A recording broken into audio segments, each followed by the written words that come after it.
Welcome friends आप सभी का स्वागत है आपके अपने चैनल स्टडी विथ यूट्यूब पे। तो फ्रेंड्स आज से हमारे यूट्यूब चैनल पे भारतीय संविधान यानी राज्य व्यवस्था की क्लास शुरू हो गई है और राज्य व्यवस्था यानी भारतीय संविधान की कंप्लीट 35 क्लासों के अंदर संपूर्ण भारतीय संविधान कंप्लीट करवा दिया जाएगा। तो और इन 35 क्लासों के आज हमारी पहली क्लास है और पहली क्लास हमारी होगी भारत का संवैधानिक विकास, यानी इससे रिलेटेड जो क्वेश्चन बनते हैं वो आज के हम क्लास में करेंगे। और इस क्लास में हमारे टॉप 30 प्लस क्वेश्चन होने वाले हैं, वेरी वेरी इंपॉर्टेंट। और इन्हीं 35 क्लासों के अंदर संविधान से एक भी क्वेश्चन नहीं रहेगा। जो आप चाहे एसएससी, रेलवे, किसी भी डिपार्टमेंट का कोई भी एग्जाम दे लेना दोस्तों, सभी के सभी क्वेश्चन हम इन 35 क्लासों में कवर करेंगे। तो ज्यादा टाइम न लगाते हैं और आज की क्लास शुरू करते हैं मां सरस्वती के आशीर्वाद के साथ कि भारतीय संविधान के निर्माण हेतु भारतीय संविधान सभा के कुल कितने अधिवेशन आयोजित किए गए थे। यानी अधिवेशन मीन्स होता है दोस्तों बैठक, यानी संविधान बनाने के लिए संविधान सभा द्वारा कुल कितनी बैठकें आयोजित की गई थी। तो कुल कितनी बैठकें आयोजित की गई थी? 11 बैठकें आयोजित हुई थी। और आपको याद रखना दोस्तों पहली बैठक कब थी? 9 दिसंबर 1946 को। याद रखना दोस्तों पहली बैठक कब थी? 9 दिसंबर 1946 को। पूछ ले तो पहली बैठक कहाँ यानी पहला अधिवेशन कहाँ आयोजित किया गया था? तो ये था दिल्ली के आयोजित की गई थी। और इसमें आपको याद रखना पहली अधिवेशन यानी पहली बैठक में कुल कितने कैंडिडेटों ने उपस्थित थे? तो 211 कैंडिडेट उपस्थित थे। और इसमें पहली जो हमारी अधिवेशन हुआ था इसमें स्थायी अध्यक्ष नहीं था, अस्थायी अध्यक्ष था। और अस्थायी अध्यक्ष कौन था वो भी आपको याद रखना चाहिए, एस सिन्हा, सच्चिदानंद सिन्हा उनका नाम था,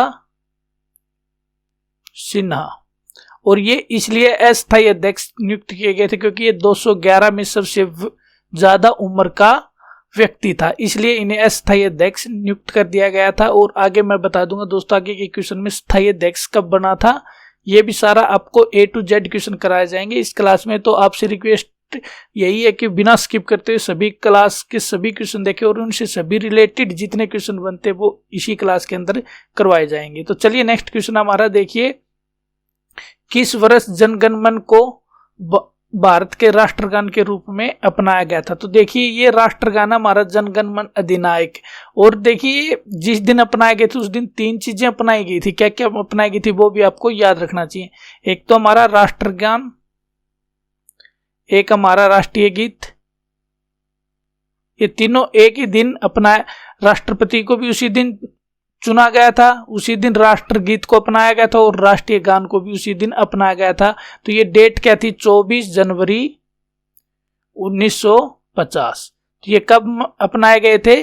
24 जनवरी 1950 को। तो 24 जनवरी 1950 के हिसाब से हमारा ऑप्शन तीसरा हो जाएगा, यानी जनगण मन अधिनायक को किस वर्ष अपनाया गया था? तो 1950 को। अब जनगण मन अधिनायक से देखिए हमारे 3 क्वेश्चन इंपॉर्टेंट बनते। एक तो इसका रचयिता यानी लिखने वाला कौन था? तो कौन हो जाएंगे? रविंद्रनाथ टैगोर। और एक इसका समय यानी जनगण मन अधिनायक कितने समय के अंदर गाया जाता है? तो समय भी इसका फिक्स है। तो कितना दोस्तों? 52 सेकंड यानी 52 सेकंड के अंदर ये कंप्लीट किया जाता है। और तीसरा आपको याद रखना ये पहली बार कब गाया गया था? जनगण मन अधिनायक पहली बार कब गाया गया था? तो इसकी आपको याद रखना 1911 में कांग्रेस का कलकत्ता अधिवेशन था। कलकत्ता अधिवेशन में ये पहली बार गाया गया था, तो ये याद रखना। और रविंद्रनाथ टैगोर से भी आपको एक इंपॉर्टेंट क्वेश्चन और बनता है, ये भी आपको याद रखना चाहिए। ये एशिया के पहले व्यक्ति हैं जिनको नोबेल पुरस्कार मिला था। एशिया के पहले व्यक्ति हैं जिनको नोबेल पुरस्कार से सम्मानित किया गया था। तो देखिए अगला नेक्स्ट क्वेश्चन हमारा, किस अधिवेशन के द्वारा केंद्र में द्विसदनीय विधायिका बनी गई थी? तो ये किस अधिनियम के द्वारा? तो ये तो हो जाएगा 1919 का जो भारत सरकार अधिनियम था, इसके द्वारा द्विसदनीय विधायिका बना दी गई थी। आगे देखिए, भारत की संघनात्मक व्यवस्था निम्नलिखित में से किस देश से ली गई है? संघनात्मक व्यवस्था ये आपको याद रखना, संघनात्मक जो व्यवस्था है ये किस देश से ली गई? तो ये ली गई है कनाडा से। आपको याद रखना दोस्तों कहां से ली गई है? कनाडा से। अगला क्वेश्चन है, डॉक्टर भीमराव अंबेडकर का जन्म और मृत्यु कब हुई थी? बहुत इंपॉर्टेंट क्वेश्चन बनता है दोस्तों परीक्षा की दृष्टि से कि डॉक्टर भीमराव अंबेडकर का जन्म और मृत्यु कब हुई थी। तो इनकी डेट ऑफ बर्थ और इनका डेट ऑफ डेथ दोनों याद रखनी है। डेट ऑफ डेट भी याद रखनी है, डेट ऑफ बर्थ। तो देखिए इनकी डेट ऑफ बर्थ क्या है, 14 अप्रैल 1891, और इनकी डेट ऑफ डेथ क्या है, 6 दिसंबर 1956। ये आपको याद रखना दोस्तों, इनकी डेट ऑफ बर्थ और डेट ऑफ डेथ। और 1891 से आपको याद रखना, 1891 से हमारे पीएनबी जो बैंक है इसकी स्थापना हुई थी 1891 में। तो इसका राइट आंसर हो जाएगा हमारा ऑप्शन बी, 1891 में इनका जन्म था और 1956 में इनकी हुई थी डेथ। अब देखिए नेक्स्ट क्वेश्चन है, संविधान सभा के समक्ष संविधान की प्रस्तावना किसने प्रस्तुत की थी। तो ये क्वेश्चन बनता है जो प्रस्तावना है ये किसने प्रस्तुत की थी संविधान सभा के सामने। तो ये की थी पंडित जवाहरलाल नेहरू ने, जो हमारा ए ऑप्शन है। अब देखिए प्रस्तावना से इंपॉर्टेंट क्वेश्चन है क्या बनती है। तो एक तो ये याद रखना ये कब प्रस्तुत की गई थी, तो ये की गई थी 13 दिसंबर 1946 को, और 13 दिसंबर 1946 की संविधान सभा की तीसरी बैठक या तीसरा अधिवेशन था। तो ये भी आपको याद रखना ये कौन सी बैठक में की गई थी, तीसरी बैठक में। आपको पता है मैंने पहले क्वेश्चन में करा दिया कि पहली बैठक थी वो कब थी, 9 दिसंबर को। दूसरी जो बैठक थी ये थी हमारी 11 दिसंबर को, और 11 दिसंबर को यानी दूसरी बैठक में हमारे स्थायी संविधान सभा के अध्यक्ष चुन लिए जाते हैं, और वो कौन थे, राजेंद्र प्रसाद। ये भी आपको याद रखना, राजेंद्र प्रसाद संविधान सभा के क्या थे, एकमात्र स्थायी अध्यक्ष थे। और ये भी याद रखना संविधान सभा में 2 अस्थायी अध्यक्ष चुने गए थे। और तीसरी बैठक हो जाती है 13 दिसंबर 1946 को।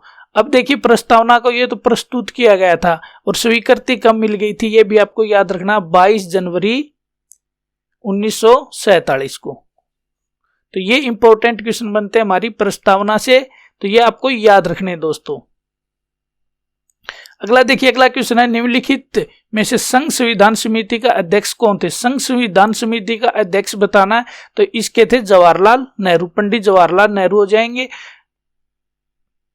अगला देखिए, अगला क्वेश्चन है, संविधान को 26 जनवरी के दिन लागू करने का निर्णय इसलिए ये किया गया था क्योंकि, देखिए हमारा जो संविधान है ये बनकर तो कब तैयार हो गया था, 26 नवंबर 1949 को, पर ये लागू किया गया था यानी कब किया गया था, 26 जनवरी को। क्यों किया गया था, इसके पीछे एक लॉजिक है, यानी इसके पीछे एक बहुत अच्छा तर्क है कि वो क्या है कि ये 26 जनवरी 1950 यानी 2 महीने बाद ही क्यों लागू किया गया था। तो देखिए इसके पीछे जो तर्क है वो है कि जब 1929 के अंदर कांग्रेस का अधिवेशन था, कहां पर, लाहौर में, और इसके अध्यक्ष थे जवाहरलाल नेहरू, और इन्होंने घोषणा कर दी थी, ये दिसंबर में हुआ था, जो 1929 में जो लाहौर में जो अधिवेशन हुआ था कांग्रेस का, इसके जवाहरलाल जो नेहरू अध्यक्ष थे, इन्होंने घोषणा कर दी थी कि हम अब जो 26 जनवरी आएगी इसको हमारा भारत देश आजाद हो जाएगा और इसी दिन से हमारा स्वतंत्र दिवस कहलाएगा। तो यही एक पीछे लॉजिक था जो 26 जनवरी को संविधान लागू किया गया था। और क्वेश्चन एक बार ये परीक्षा में पूछा भी गया है कि भारत ने बताइए प्रथम स्वतंत्रता दिवस कब मनाई थी। तो प्रथम स्वतंत्रता दिवस मनाई थी दोस्तों 26 जनवरी 1930 को। ये भी आपको याद रखना, प्रथम स्वतंत्रता दिवस कब मनाई गई थी, 26 जनवरी 1930 को। इसी कारण क्या किया गया था, संविधान को 26 जनवरी के दिन लागू किया गया था। तो इसी के साथ हमारा ऑप्शन ए हो जाएगा। अगला देखिए क्वेश्चन क्या है, अगला क्वेश्चन है, भारतीय संविधान को 26 नवंबर 1949 को किसके द्वारा अधिनियमित किया गया था, यानी किसके द्वारा संविधान को एक्सेप्ट किया गया था। तो ये बताना है दोस्तों, तो ये किसके द्वारा एक्सेप्ट किया गया था, ये क्या था, संविधान सभा के द्वारा। संविधान सभा के द्वारा संविधान को अधिनियमित कर लिया गया था। हमारे संविधान के जो स्टार्टिंग में 395 अनुच्छेद थे, 395 अनुच्छेद थे जब हमारा संविधान बनकर तैयार हुआ था, जब 26 नवंबर 1949 को एक्सेप्ट किया गया था। तो इसके 395 अनुच्छेद में से 15 अनुच्छेद 26 नवंबर को ही लागू कर दिए गए थे। ये भी आपको याद रखना, 26 नवंबर 1949 को कितने अनुच्छेद लागू कर दिए थे, 395 में से 15 अनुच्छेद लागू कर दिए गए थे। ये भी आपको अच्छे से याद होना चाहिए। चलिए नेक्स्ट क्वेश्चन देखिए। नेक्स्ट क्वेश्चन, संविधान सभा के कानूनी सलाहकार कौन थे।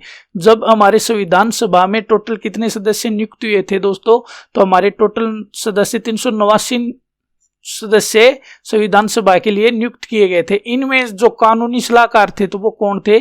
BN राव थे। और ये भी मैं आपको बता देता हूं दोस्तों, 389 जो सदस्य थे इनमें 15 महिलाएं भी थी। 389 में से जब पाकिस्तान अलग हुआ, जब पाकिस्तान 1947 में अलग हुआ, तब 389 में से कितने सदस्य बच गए थे? 299 सदस्य बच गए थे। और 299 सदस्यों में से आपको याद रखना दोस्तों, संविधान के ऊपर 284 लोगों के हस्ताक्षर हैं। 284 लोगों के हस्ताक्षर। अगर महिलाओं में पूछ ले 15 महिलाओं से कितनी महिलाओं के संविधान के ऊपर हस्ताक्षर हैं, तो मात्र 8 महिलाओं के हस्ताक्षर हैं।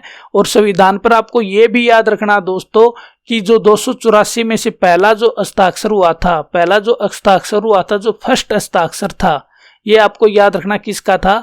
जवाहरलाल नेहरू का था। अगर अंतिम हस्ताक्षर पूछे तो लास्ट जो सिग्नेचर पूछे, लास्ट सिग्नेचर किसका था? तो राजेंद्र प्रसाद का। ये भी आपको याद होना चाहिए दोस्तों, पहला हस्ताक्षर और अंतिम हस्ताक्षर किसका था? फर्स्ट हस्ताक्षर जवाहरलाल नेहरू का था और अंतिम हस्ताक्षर किसका था? राजेंद्र प्रसाद का। कुल 284 हस्ताक्षर होकर हमारा संविधान लागू कर दिया गया था। ये भी आपको याद रखना है। अगला क्वेश्चन देखिए, भारत की संविधान सभा का प्रथम अधिवेशन कब प्रारंभ हुआ था? तो ये मैंने पहले क्वेश्चन में बता दिया था, प्रथम अधिवेशन कब प्रारंभ हुआ था? 9 दिसंबर 1946 को। ये कहां पर हुआ था? दिल्ली में हुआ था। और इसमें कितने लोगों ने भाग लिया था? 211 लोगों उपस्थित हुए थे। और इनका जो एस था, यह अध्यक्ष था, वो एस सिन्हा थे। यह भी आपको याद रखना दोस्तों। नेक्स्ट क्वेश्चन देखिए हमारा क्या, भारतीय संविधान में निहित मौलिक अधिकार की अवधारणा किस देश के संविधान से ग्रहण की गई है? तो देखिए मौलिक अधिकार में देखिए, जब आप अधिकार किस अक्षर से शुरू होता है? ऐसे। और ये किस देश से लिया गया है? तो अमेरिका से। ऐसे याद रखना दोस्तों, अमेरिका। तो किस देश से लिया गया है? ऐसे। अब आप कभी नहीं बोलोगे अधिकार और अमेरिका, यानी दोनों किससे शुरू हो रहे हैं? ऐसे। तो हमारे जो मौलिक अधिकार हैं ये कहां से लिए गए हैं? अमेरिका से। अब आपको मौलिक अधिकार से इंपॉर्टेंट जो 3-4 क्वेश्चन बनते हैं, देखिए वो क्या है? तो देखिए, एक तो सबसे पहले ये आपको पता होना चाहिए कि मौलिक अधिकार संविधान के किस भाग में है? तो भाग 3 में। ये भी आपको याद रखना। अनुच्छेद पूछ ले कहां से कहां, किस अनुच्छेद के अंदर है? तो अनुच्छेद हो जाएगा 12 से लेकर 35 तक। और कितने अधिकार मौलिक अधिकार हैं? तो देखिए, जब हमारा संविधान लागू हुआ था 26 जनवरी 1950 को, जब हमारे कितने मौलिक अधिकार थे? 7। और अब वर्तमान में कितने हैं? 6। तो देखिए आपको दिमाग में आएगा कि जब लागू हुआ जब 7 थे और अब 6 हैं, तो एक कहां गया? तो जो एक गया है तो वो गया दोस्तों संविधान संशोधन 1978 में। और आप जब मौलिक अधिकार पढ़ोगे तो देखिए, मौलिक अधिकार में जो हमारा जो हटाया गया तो वो मौलिक अधिकार था संपत्ति का अधिकार। संपत्ति का अधिकार। और संपत्ति का अधिकार आपको पता होना चाहिए किस अनुच्छेद में था? तो अनुच्छेद 31 में था, जो वर्तमान में अनुच्छेद खाली है। ये हटाकर किस में कर दिया गया है? 300 क में। जो संपत्ति का अधिकार था वो क्या कर दिया? कानूनी अधिकार कर दिया। और जो 31 से उठाकर इसको किस अनुच्छेद में रख दिया गया है? तो 300 क के अंदर इसको रख दिया गया। ये भी आपको याद होना चाहिए। तो ये जो मौलिक अधिकार है किस देश से लिए गए थे? अमेरिका से। जो हमारा सी ऑप्शन राइट आंसर हो जाएगा। अगला देखिए, डॉक्टर BR अम्बेडकर का संविधान सभा में निर्वाचन हुआ था। तो देखिए, जो डॉक्टर भीमराव अंबेडकर है, इनका निर्वाचन कहां से हुआ था? तो देखिए मैं आपको समझाता हूं। देखिए, जैसे ये हमारा भारत का मैप है, तो देखिए ये यहाँ पर जो बांग्लादेश है, ये पहले कहां था? पश्चिम बंगाल का हिस्सा था। और जब संविधान सभा हुई थी तो दोस्तों यहाँ पर जो स्थान था, यहाँ पर पश्चिम बंगाल था। और स्टार्टिंग में पश्चिम बंगाल से हमारे BR अम्बेडकर हैं, ये चुन के आए गए थे। फिर ये जो पश्चिम बंगाल से बांग्लादेश अलग हुआ, यानी पूर्वी पाकिस्तान बना। जब पूर्वी पाकिस्तान बना तो दोस्तों जहां से ये BR अम्बेडकर चुने गए थे, ये किस में चला गया था? पूर्वी पाकिस्तान में चले गए थे। और यहाँ से इनके जो सीट थी वो खाली कर दी गई थी। और फिर ये कहाँ से चुने गए थे? पुन्ना से चुने गए थे दोबारी। फिर कहां से चुने गए थे? ये पुन्ना महाराष्ट्र से। ये भी आपको याद रखना है। तो स्टार्टिंग में ये कहां से चुने गए थे? तो ये चुने गए थे पश्चिम बंगाल से। जो ए ऑप्शन इसका राइट आंसर हो जाएगा। अगला देखिए, निम्नलिखित में से कौन अगस्त 1946 में गठित प्रथम और अंतरिम सरकार का सदस्य नहीं था। तो देखिए क्या है, सी राजगोपालाचारी, डॉक्टर राजेंद्र प्रसाद और जगजीवन राम, ये हो गए हमारे 4 ऑप्शन। तो देखिए इसमें कौन नहीं था, तो हमारा ऑप्शन 3 हो जाएगा डॉक्टर एस राधाकृष्णन। अब राधाकृष्णन क्या थे, भारत के प्रथम उपराष्ट्रपति, भारत के प्रथम क्या थे, उपराष्ट्रपति थे। और इन्हीं के जन्मदिन को क्या मनाया जाता है, शिक्षक दिवस मनाया जाता है। ये भी याद रखना, शिक्षक दिवस। और शिक्षक दिवस प्रत्येक वर्ष की 5 सितंबर को क्या आता है, इनका हमारे डॉक्टर एस राधाकृष्णन है, इनका जन्मदिन आता है 5 सितंबर। और 5 सितंबर के दिन ही क्या मनाया जाता है, शिक्षक दिवस मनाया जाता है। ये आपको याद रखना है। अगला क्वेश्चन देखिए, राष्ट्रपति को अध्यादेश जारी करने की शक्ति किस अधिनियम के द्वारा दी गई थी। तो देखिए जो राष्ट्रपति को अध्यादेश यानी अनुच्छेद, वर्तमान में अनुच्छेद 123 में लिखा गया है कि राष्ट्रपति को अध्यादेश जारी करने की परमिशन है। तो देखिए किस अधिनियम के द्वारा दिया गया था, तो ये दिया गया था भारत सरकार अधिनियम 1935, जो ऑप्शन 2 में है। और उस समय जो भारतीय संविधान भारत सरकार अधिनियम था, इसकी धारा 42 थी दोस्तों। 42 में राष्ट्रपति को क्या था, अध्यादेश जारी करने का था। और वर्तमान में हमारे संविधान में क्या है, अनुच्छेद 123। आगे देखिए क्वेश्चन बनता है, किस अधिनियम के फलस्वरूप बर्मा को भारत से पृथक किया गया था। पृथक मीन्स क्या होता है, अलग। बर्मा को भारत से अलग कर दिया गया था। और अब इसका बर्मा का नाम क्या है, म्यांमार। वर्तमान में इसका क्या नाम है, म्यांमार। कब ये अलग कर दिया गया था, तो ये अधिनियम गवर्नमेंट ऑफ इंडिया एक्ट 1935, यानी 1935 का जो एक्ट था, इसके तहत बर्मा को क्या कर दिया गया था, भारत से अलग कर दिया गया था। और ये किस सन में हो गया था, तो ये भी आपको याद रखना, 1937 में भारत से अलग होकर बर्मा अलग देश बन गया था। तो अगला क्वेश्चन हमारा देखिए, निम्नलिखित में से किस अधिनियम के द्वारा कलकत्ता में सर्वोच्च न्यायालय की स्थापना की गई थी। तो देखिए किस अधिनियम के द्वारा बताना है, तो क्या हो जाएगा, रेगुलेटिंग एक्ट 1773 के द्वारा कलकत्ता में सर्वोच्च न्यायालय की स्थापना की गई थी। और ये बनकर कब तैयार हो गया था दोस्तों, 1774 में। और इसके जो मुख्य न्यायाधीश थे, वो भी आपको नाम याद रखना। जो मुख्य न्यायाधीश थे वो कौन थे, तो वो हो जाएंगे एलिजा